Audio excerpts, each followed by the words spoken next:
வெளிநாட்டு தொடர்புகளை வலுப்படுத்தும் முயற்சியாக 64 நாடுகளுடன் நாடாளுமன்ற நட்பு குழுக்கள் அமைக்கப்பட்டிருப்பதாக நாடாளுமன்ற விவகார அமைச்சர் கிரண் ரிஜிஜு தெரிவித்துள்ளார்.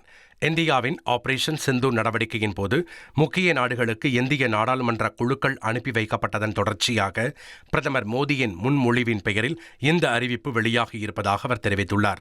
ஒவ்வொரு நாட்டிற்குமான நாடாளுமன்ற குழுவை வழிநடத்த தலைவர்கள் நியமிக்கப்பட்டுள்ள நிலையில் நைஜீரியாவுக்கான நாடாளுமன்ற குழுவை அதிமுக எம்பி தம்பிதுரையும், இட்டலிக்கான நாடாளுமன்ற குழுவை காங்கிரஸ் எம்பி ப. சிதம்பரமும், மலேசியாவுக்கான நாடாளுமன்ற குழுவை திமுக மூத்த எம்பி டி.ஆர். பாலுவும், கிரீஸுக்கான நாடாளுமன்ற குழுவை திமுக எம்பி கனிமொழியும், பஹ்ரைனுக்கான நாடாளுமன்ற குழுவை திமுக எம்பி திருச்சி சிவாவும் வழிநடத்த உள்ளனர்.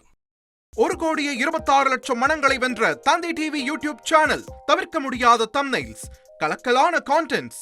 நீங்களும் இந்த குடும்பத்தில் இணைய இப்பவே சப்ஸ்கிரைப் பண்ணுங்க. அசுரபலம் கொண்ட எங்கள் டிஜிட்டல் கரங்களில் உங்கள் விளம்பரங்களை சேர்க்க வாட்ஸ்அப் பண்ணுங்க. 8939888838. Email advttv@dttv.in.